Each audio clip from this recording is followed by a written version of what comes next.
This is what happens when you rescue a classic car that's been left to rot in a muddy field. This iconic Plymouth Barracuda was a complete disaster. It was so rusted and damaged they had to drag it out of the mud with a tow truck.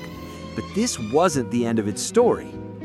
A master craftsman began a complete frame-off restoration. He stripped every bit of paint, fixed every dent, and gave it a brand new engine with way more power. And after hundreds of hours of work, the forgotten wreck was transformed into a stunning bright orange masterpiece, more powerful and beautiful than the day it was made.